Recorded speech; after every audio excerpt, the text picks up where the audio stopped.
Bismillahirrahmanirrahim.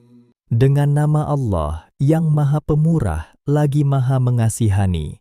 Ya ayyuhan nasu attaqu rabbakumul ladzi khalaqakum min nafsin wahidatin wa khalaqa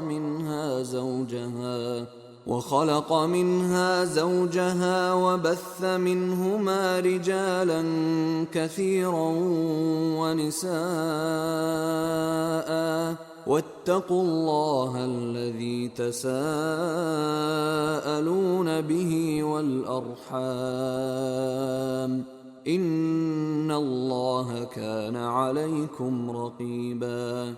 Wahai sekalian manusia, bertakwalah kepada Tuhan kamu yang telah menjadikan kamu bermula dari diri yang satu, Adam, dan yang menjadikan daripada Adam itu pasangannya, istrinya, Hawa, dan juga yang membiakkan dari keduanya zuriat keturunan, lelaki dan perempuan yang ramai.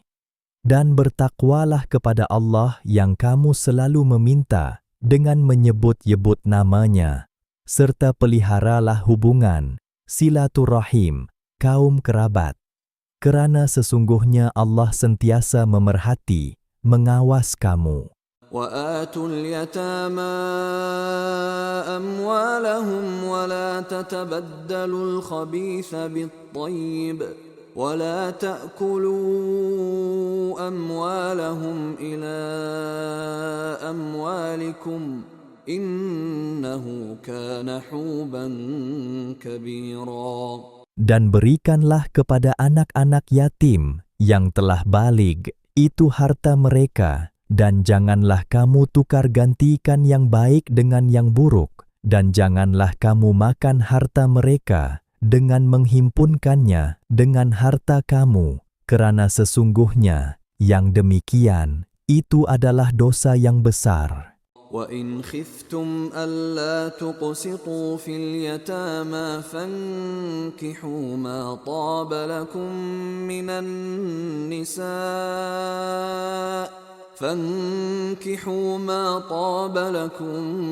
مِّنَ النِّسَاءِ مَثْنَى وَثُلَاثَ وَرُبَاعَ فَإِنْ خِفْتُمْ أَلَّا تَعْدِلُوا فَوَاحِدَةً أَوْ مَا مَلَكَتْ أَيْمَانُكُمْ ذَلِكَ أَدْنَىٰ أَلَّا تَعُولُوا. Dan jika kamu takut tidak berlaku adil terhadap perempuan-perempuan yatim, apabila kamu berkahwin dengan mereka, maka berkahwinlah dengan sesiapa yang kamu berkenan dari perempuan-perempuan lain, 2, 3, atau 4.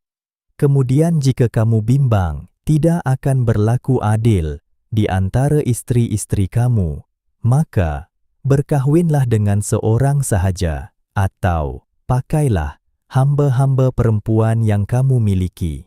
Yang demikian itu adalah lebih dekat untuk mencegah supaya kamu tidak melakukan kezaliman.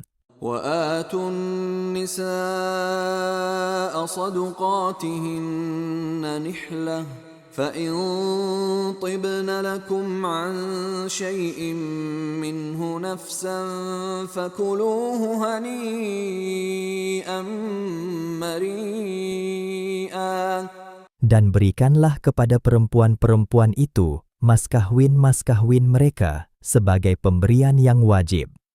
Kemudian jika mereka dengan suka hatinya memberikan kepada kamu sebahagian dari mas kawinnya, maka makanlah, gunakanlah pemberian yang halal.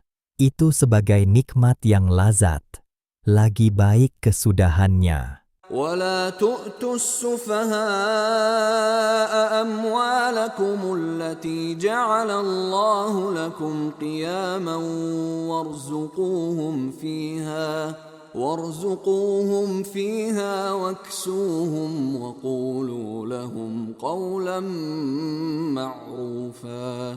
Dan janganlah kamu berikan, serahkan kepada orang-orang yang belum sempurna akalnya akan harta, mereka yang ada dalam jagaan kamu, harta yang Allah telah menjadikannya untuk kamu semua sebagai asas pembangunan kehidupan kamu, dan berilah mereka belanja dan pakaian dari pendapatan hartanya yang kamu niagakan, dan juga berkatalah kepada mereka dengan kata-kata yang baik.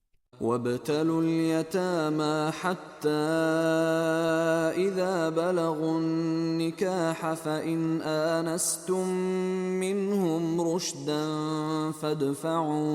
فادفعوا إليهم أموالهم ولا تأكلوها إسرافا وبدارا أن يكبروا ومن كان غنيا فليستعفف ومن كان فقيرا فليأكل بالمعروف